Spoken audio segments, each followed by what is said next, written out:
Canal 1.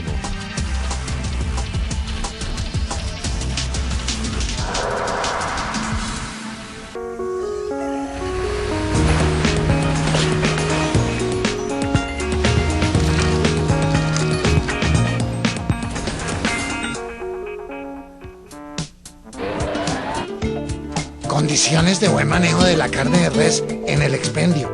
Veamos qué dicen sobre la higiene en el expendio.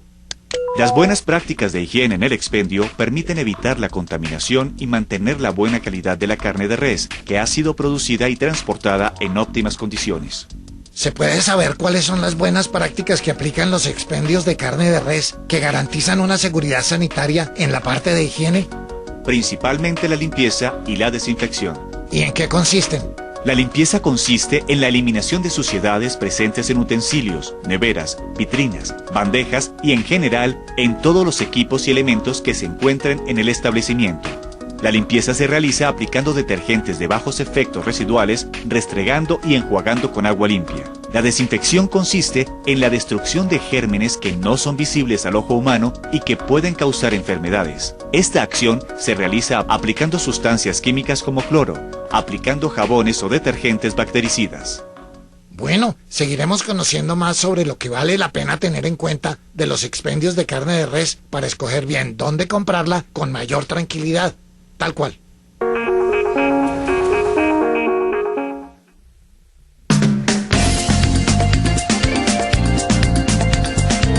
Bienvenidos al sorteo 1242 del Cuyabrito Más Chance para Ganar. Les presento a las autoridades que supervisan ese sorteo. Ellos son Apuestas Ochoa, su red y Lotería del Quindío. Muy bien, funcionan ya nuestras baloteras. Muchísima suerte a todos en casa.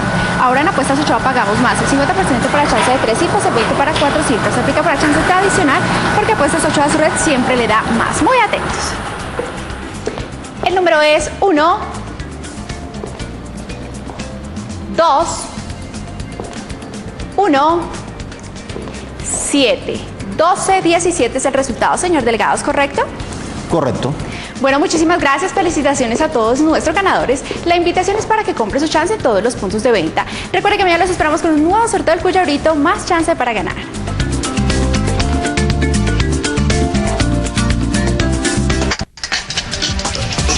El siguiente programa es apto para mayores de 18 años.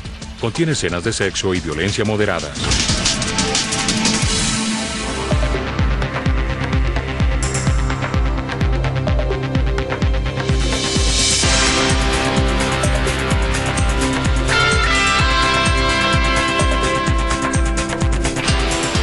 Muy buenas tardes, señores televidentes. Bienvenidos a este espacio del defensor de todos ustedes, los televidentes del Canal 1.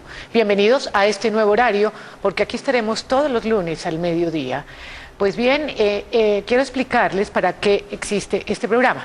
Básicamente para que ustedes expresen sus opiniones, sus comentarios, y todo lo que tengan frente a la programación que se da dentro del Canal 1. Ustedes también pueden aquí escuchar discusiones o entrevistas interesantes para que evalúen cuál es su papel como televidente. Pues bien, hoy tenemos un invitado muy especial y es de importancia porque es un crítico de televisión y cuando estamos a puertas de que se acabe la Comisión Nacional de Televisión, ente que seguramente a mucha gente no le dice nada, pero que es muy importante porque es un ente donde todos los colombianos debemos estar pendientes para hacer valer nuestros derechos, porque de este ente va a depender la televisión que ustedes van a ver en el futuro. Sean ustedes bienvenidos.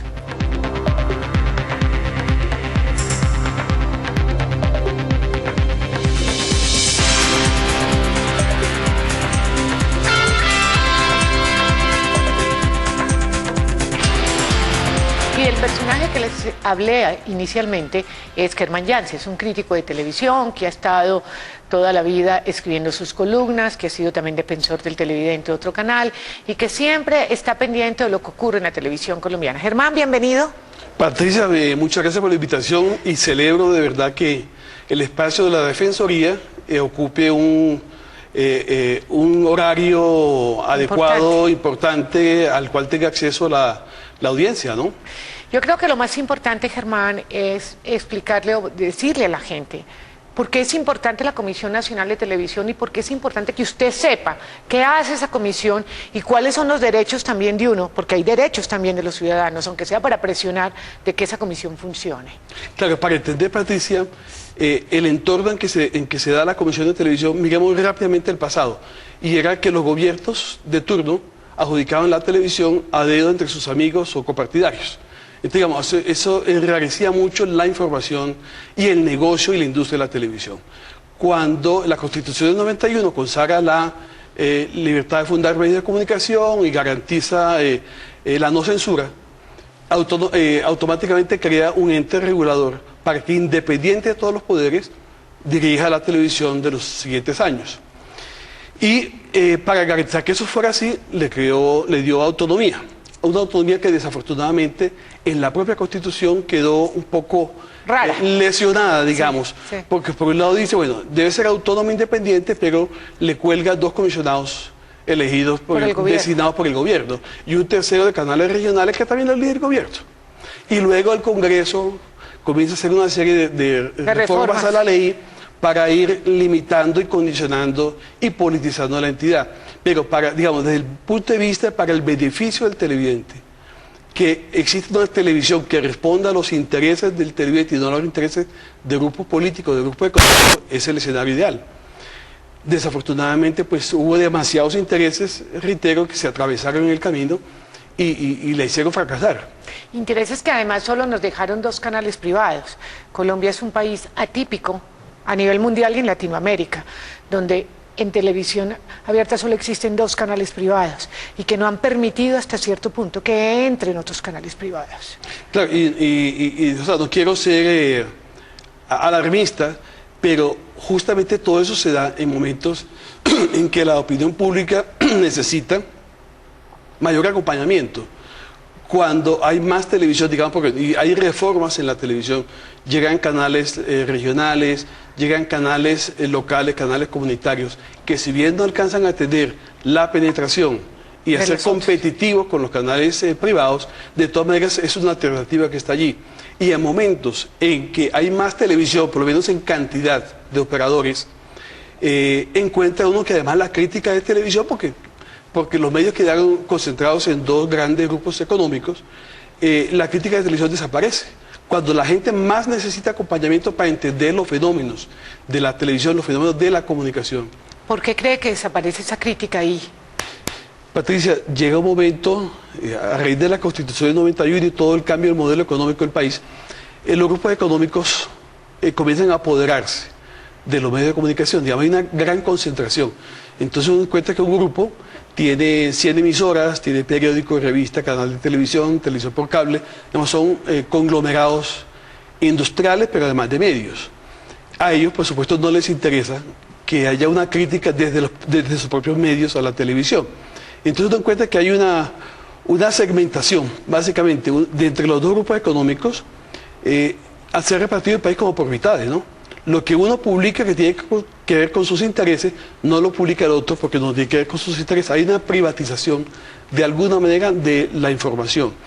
Y, digamos, eso va en desmedro de el ejercicio de la crítica, que si no es independiente, pues no tiene sentido. Una crítica tiene sentido en la medida que es autónoma, es independiente y es responsable. Entonces, en esa medida, pues, el campo para la crítica es muy, muy limitado. ¿Cuál sería, por ejemplo, la consecuencia que a un televidente normal, que nos esté viendo normalmente, que esté en su casa frente al televisor, diga, y a mí cómo me afectaron las decisiones de la televisión, de la Comisión Nacional de Televisión? Una cosa clarísima. Antes, o sea, históricamente en Colombia y en gran parte de los países del mundo todavía, hay un límite a la publicidad en televisión. Son el 20% del tiempo al aire puede ser de comerciales. Eso te da 5 minutos por cada media hora. En el momento en que la Comisión desregula el servicio público, con la entrada de los canales privados por presión de los privados, hoy día tú puedes tener media hora de comerciales, como evidentemente existe. Claro, la gente está viendo un programa y le meten 15, 20 minutos de comerciales. 10 minutos de novela y 20 minutos de comerciales. O 30 minutos completos de comerciales, ¿no? Todos los temas de las televentas, esos son comerciales finalmente, ¿no? Ajá.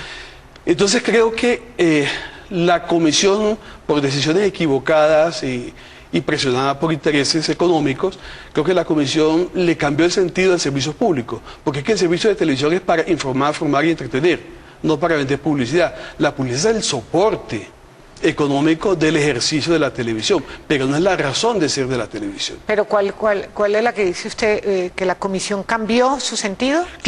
Cambió el sentido, en la práctica cambió el sentido de la televisión pública, la función se la cambió, porque hubo un momento en que algunos canales tenían casi el 50% de la parrilla diaria era de comerciales.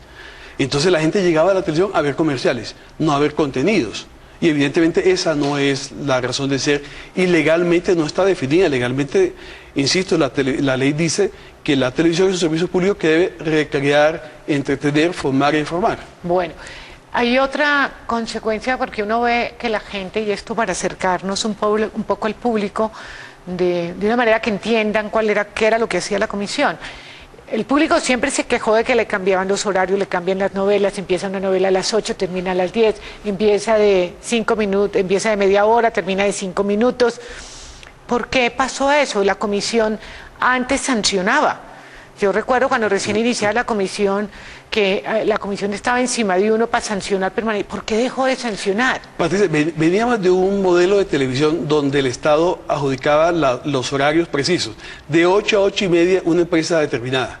O sea, tenía esa media hora y no podía pasarse. Hoy día, cuando una empresa tiene todo el canal, pues digamos, tiene una facilidad para jugar con los horarios. La comisión, cuando se inició la comisión, se había reglamentado los cambios de horarios, los cambios de programas, tenían que avisarle a la audiencia con determinada anticipación. Si el horario nuevo donde iba a ser movido el programa tenía que corresponder a la clasificación del horario donde originalmente se había iniciado, y si en caso de que se quisiera eliminar una telenovela, por ejemplo, que era una serie, un programa con continuidad y con historia, por lo menos tenía que garantizar que en los 20 últimos capítulos la historia principal debía ser resuelta. Eso, cuando eso se derogó, hoy día los canales simplemente de un día a otro eliminan la novela y el televidente quedó viendo un chispero. Nadie responde. Gran parte de la anarquía que ve uno en las parrillas hoy día de la televisión privada tiene que ver con decisiones equivocadas de la comisión. Pero, ¿en qué momento? Porque la comisión, empezó y sancionaba. ¿Por qué dejó de sancionar? Cuando entraron los canales privados. En el año 97, 98, cuando iban a entrar en vigencia las licencias de los canales privados, la comisión, un comisionado específicamente dijo, no, suspendamos, deroguemos esta norma y luego la pedimos más actualizada. Pero uno sabe que eso lo derogaron y nunca se volvió a restituir, digamos, un orden. Entonces, fue como una anomia y una falta de normas. La desregulación no necesariamente implica que no existan normas, sino que existan normas flexibles, unos marcos generales que permiten que el negocio y el servicio sean equilibrados. Pero lo que terminó sucediendo finalmente, Patricia, es que en la televisión el negocio se sobreimpuso sobre el servicio. El servicio pasó a un segundo lugar y el negocio pasó a un primer lugar. ¿Por eso es que no dejan entrar más canales? Por eso que no dan la gran pelea por no repartirse la torta publicitaria, porque si la torta publicitaria crece y siguen siendo los dos mismos canales, los costos siguen siendo básicamente los mismos, la torta crece, pues la utilidad para ellos es mayor, ¿no? Pero yo sí creo que el país, evidentemente, creo que ya el gobierno lo ha expresado así, no solo cabe un canal más, sino hasta 2 y 3 más canales. ¿Cree que va a ser así, Germán? Yo creo que por lo menos van 2 canales nuevos. ¿Sí? ¿En cuánto tiempo? No lo sabemos, porque además ni siquiera el futuro de la comisión sabemos cuál va a ser. El gobierno se empeñó en eliminar la comisión con fundadas razones, muchas de ellas válidas, pero creo que no había previsto un escenario real de qué hacer sin comisión. Entonces hay mucha preocupación, la televisión pública no sabe exactamente cuál va a ser su escenario futuro, las audiencias, los anunciantes, porque se dio como un salto al vacío, se eliminó lo que existe o se está eliminando lo que existe y no tenemos construido el escenario de lo que viene.